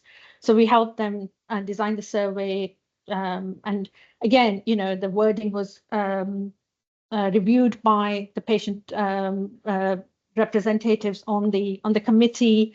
They help with the adverts for recruitment. They help with basically spreading a word about the surveys. So that was the first point of call when it came to cannabidiol and working with the pharmaceutical company that developed it. But when they actually applied to NICE for funding on the NHS, it was a very long and tedious process. NICE rejected it the first time around. And TSA was involved right from the beginning. We submitted a very detailed consultation response, which was actually, prepared following interviews with people who've had taken the treatment, those who didn't have the option to take the treatment, to basically present both arguments. Despite our hard work and presenting all the data from patient point of view, NICE decided not to fund the treatment. This was quite disappointing for us and for our patient community, and we were quite adamant that we're not going to give up the fight. So along with the pharmaceutical company, and we again went through the second round. We collated more responses. We collated more case studies from patients about the impact that TSC-related epilepsy has on their life, and went back to NICE as part of the second meeting. And what was, when the decision came out, was one of the proudest moments for us at the TSA was NICE acknowledging our contribution and saying how patient voice actually helped them come to a positive decision. So it was, patient voice is very, very powerful. It is very, very important. We also had similar outcomes from SMC and All Wales as well. And I think it's down to, the collective voice of the patients and bringing that to the forefront. Cannabidiol now is available across all 4 nations, which we're very proud of. Can I ask you to wrap up? I want to give Sure. some time. This is the last one, so this is my last slide. So again, it's not easy to work with pharmaceutical companies, and I was hoping to just leave this slide here, and then during the panel discussion, we can just talk about how TSA has worked, what has been our challenges, any learnings that we've had, and we'll be more than happy to speak to other patient organizations, charities about our learnings and how we've helped work with pharmaceutical companies and successfully got positive outcome for the community. So I'm just going to leave that there. Thank you. There we go. Thank you. So Emma from the Duchenne Muscular Dystrophy helps. Thank you very much. No, thank you. And sorry about that. Okay, I do realise that I'm the one between you and the wine, so I am going to try and be as quick as possible. But thank you very much to Emma for inviting me to come and talk to you a little bit about the DMD Hub. As you can tell from my accent, I'm not local. I have come down from Newcastle today. So the DMD Hub is a collaboration, it's a partnership between a centre of excellence called the John Walton Muscular Dystrophy Research Centre based at Newcastle University and leading patient organisation for Duchenne in the UK, Duchenne UK. Now we're going to figure out how to move this on. Quick. The arrow down at the bottom of Yes. Okay, and just to prove it, this is some of the people that are involved in the partnership. Because we work very closely with Duchenne UK, we can, with confidence, say that the DMD hub is patient focused. Everything that we do is in response to the need from the patient community. And this is a picture of Emily and Alex, who are co-founders of Duchenne UK, with their two sons, Eli and Jack. And what I realised listening to everybody's presentation is that I've made a huge mistake by not introducing Duchenne muscular dystrophy and just assuming that everybody knows exactly what it is. So Emma will keep me right, but really off the top of my head, if I had to describe it, I would say it's an X-linked rare inherited neuromuscular condition. It's obviously then passed down from mum to mainly boys, mainly affects little boys. It is also present sometimes through spontaneous mutation. It's a muscle wasting condition. Boys are normally diagnosed between the age of 2 and 6 years old. They tend to go off their feet when they're around 13 years old. By off their feet, I mean move to having to use a wheelchair. And through recent advances in standards of care, the life expectancy has recently increased from around early 20s to late 20s, early 30s. It's caused by a mutation in the dystrophin gene, which is the largest gene in the human body. Anything really important of it? No? Okay. So that's obviously from what I've said there, it's a life-limiting condition. Very important that we think about how we can ensure that we bring effective therapies to the UK to treat this condition. I have worked at the John Walton Muscular Dystrophy Research Centre, which trips off the tongue, for almost 18 years now, and I started working there when we got funding from the European Commission for a network of excellence called Treat an MD. And the idea around Treat an MD was to basically reshape the research environment so that it was ready for rare inherited neuromuscular conditions. So at that time, there was a lot of consultants that saw patients with Duchenne and other neuromuscular conditions, but the clinical trial landscape was pretty much non-existent. However, they knew that it was coming, but they just didn't know where the patients were or how to treat them with these new therapies. So it was good that we kind of set up Treat an MD, and I think when I listened to other charities and other neuromuscular conditions and other rare conditions presenting, I realized how lucky we were to have this real foundation to build upon. And what that kind of resulted in is that the number of therapies, potential therapies for Duchenne coming through slowly increased and then more rapidly increased, which presented us with a problem in and around 2014, because in the UK there was only 2 centres that were able to had the experience of running these clinical trials. So we all came together in a meeting that we called the Newcastle Plan. And when I say all, I mean patient organisations, clinicians, NIHR, industry, to figure out, well, what are we going to do? How are we going to make sure that when these trials come to the UK, we don't turn them away, so that we can make sure that the boys that are affected by this condition get the opportunity to take part in this clinical trial, because there was no other effective therapy at that time.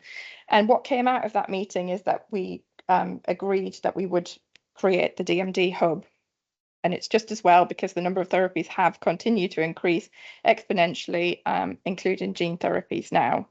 So like I said, we had 2 trial sites, Newcastle and Great Ormond Street in London initially.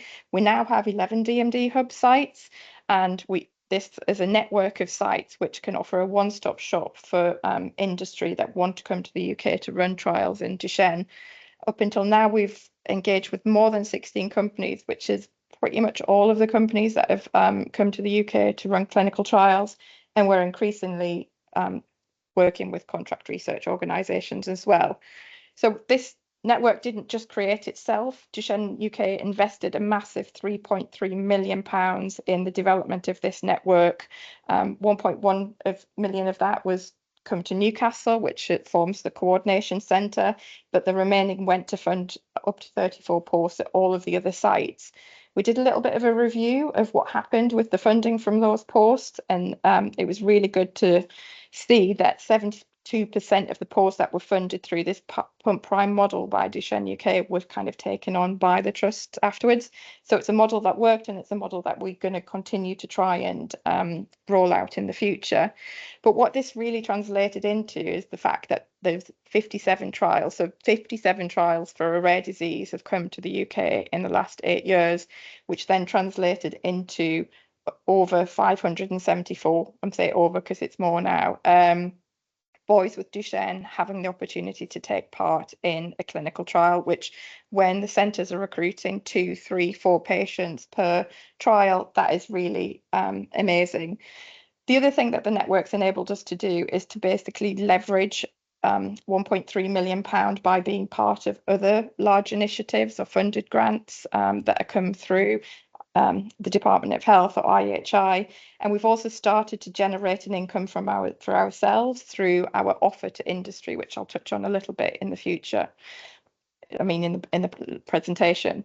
But what I really wanted to say is that one of the things that has enabled the hub to be as successful as it is the fact that we collaborate.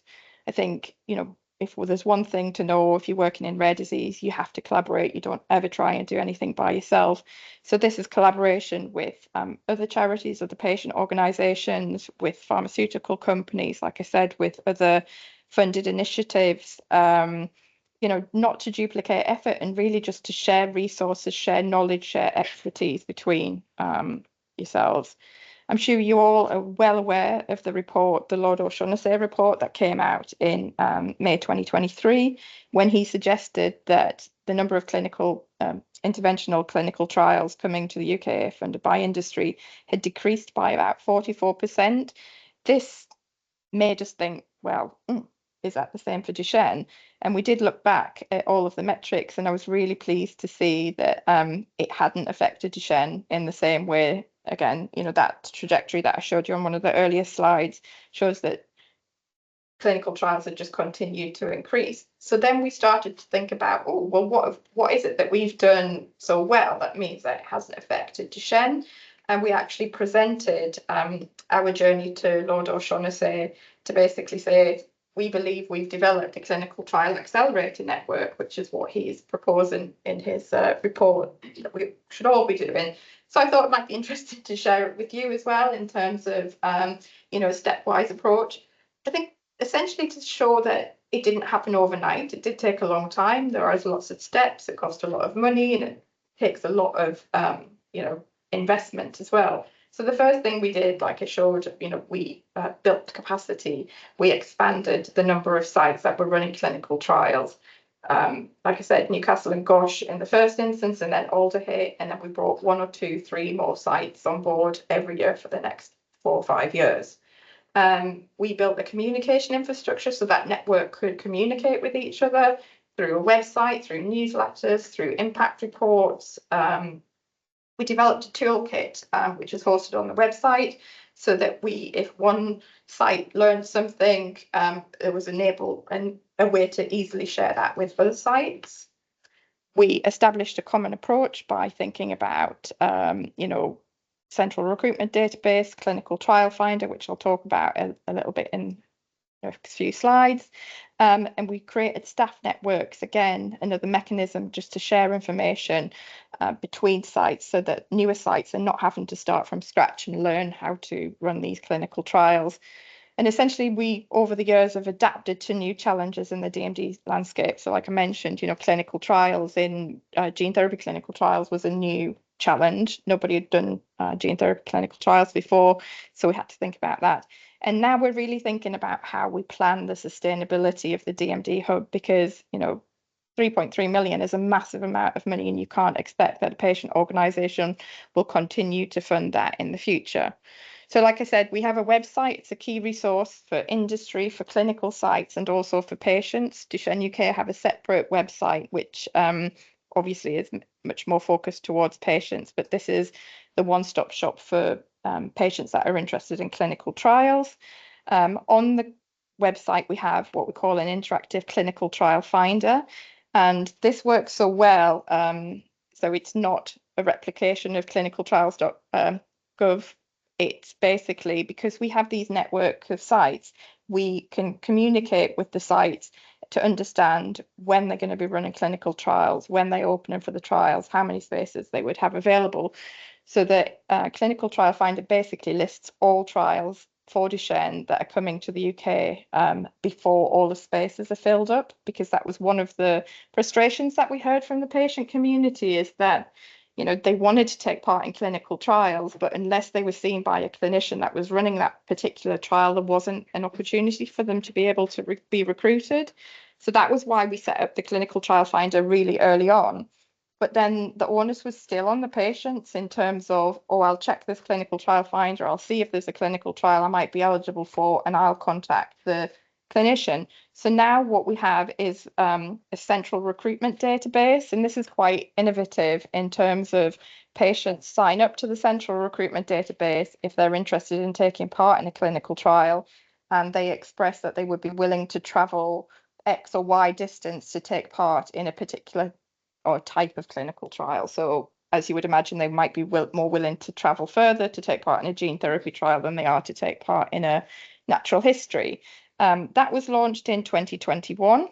And I think one of the most impressive things that I can say about the central recruitment database is that for every trial that's set up in the UK since it's been established, we have been able to refer patients from the central recruitment database to a clinical trial.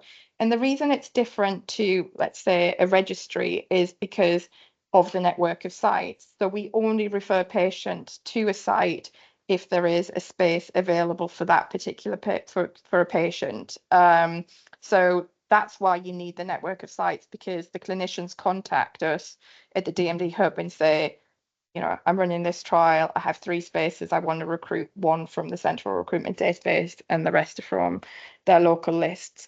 So this is one of the key things within the DMD hub and model that we're then kind of now rolling out to other disease areas as well. And we had quite a lot of press coverage from it early on, when we had a little boy called Charlie from Aberdeen who was recruited to a clinical trial in Newcastle for a gene therapy clinical trial. And his mum was really grateful, because she felt that without the central recruitment database, there wouldn't have been any chance of her little boy being part of a clinical trial. Like I said, we have this network. We don't just kind of leave people and say, right, get on with it. We have staff networks within these networks, which I think is, again, a key to the success. We have a principal investigator network, a nurses network, and a clinical trial coordinator network that's really well established. And we're in the process of considering physio, although physios in the neuromuscular field are quite well connected already, but an early career clinician, and then thinking about how we can bring on other North Star and pediatric and adult sites. And we do this through kind of having annual workshops, quarterly meetings, and exchanges on a daily basis. As I mentioned, thinking ahead to sustainability, we have created a lot of these resources that are very useful for industry, because, being able to identify sites, being able to identify patients to set up quickly and to recruit all reduces their timelines in terms of running clinical trials, which saves them a lot of money. So we were doing this for a long time. The hub's existed for 8 years now, basically free and funded by Duchenne UK. But now is the time where we actually are starting to set up these as a kind of fee for service. The idea being that the money that's brought back in from these fees from service from industry is reinvested into the DMD hub, and goes to fund posts at sites so that they can continue to deliver clinical trials. And that kind of feeds into the what is next for the DMD hub. Like I said, although we increased the number from 2 to 11 sites, we realise that there still isn't enough sites. There are still clinical trials in Duchenne that are being turned away from the UK. So we're looking to establish something that we're calling a hub and spoke model. And initially, we're going to be reaching out to other clinical sites that are seeing patients with Duchenne to see if they're interested in becoming clinical trial sites. They might do that by working with a hub site initially, meaning that there's, they might do some follow-up visits, like take the bloods or something like that, for a patient that is being seen at a hub site, for them to help increase the experience. And like I said, sites are keen on this because it's going to help increase their skills. Industry are keen on this because it means that there's going to be capacity to run clinical trials in the UK. And patients are keen on this because it means that they might not have to travel quite as far for some of the kind of follow-up visits if they've seen it out of area site. And then the next part is to think about also adult sites. And this is because up until this point, or a few years ago, it was mainly paediatric clinical trials that were being run in Duchenne muscular dystrophy. But now we're looking to include patients that are over the age of 15, which means that we need to involve adult sites. You know, Emma just mentioned it to me as I came in. It's about kind of when patients need to transition from the paediatric to the adult sites. So the next phase of which is the next 4 years of the DMD hub, is really going to be focusing on expanding this network and making it more inclusive. Thank you. Hopefully I didn't go too far.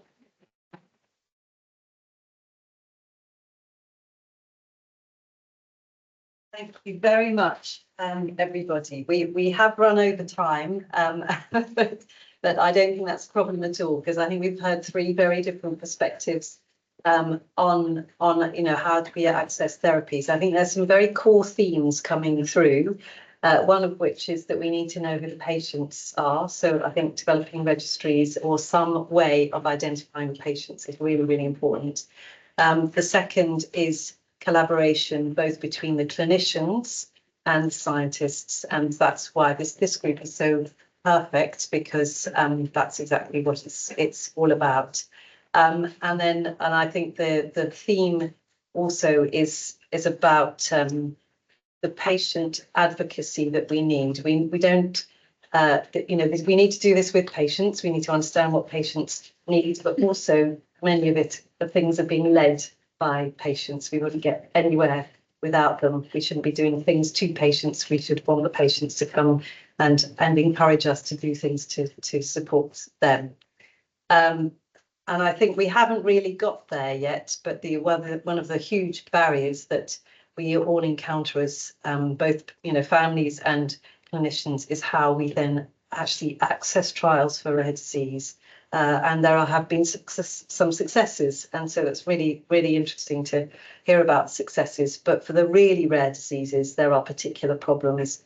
And I think people are probably aware of the MRC rare disease nodes, which are trying to answer some of those problems and thinking about N of 1 trials and, you know, trials with ultra rare diseases. But we're not there yet. We're thinking about it, but we're not there yet. So thoughts on how one might be able to facilitate that better would be very welcome. So I think what I'm going to do is I'm going to let people go and have a glass of wine, but please do speak to these lovely people. There are other charities represented there as well. Shall I wrap up, or Emma, would you like to wrap up? I think you should. Don't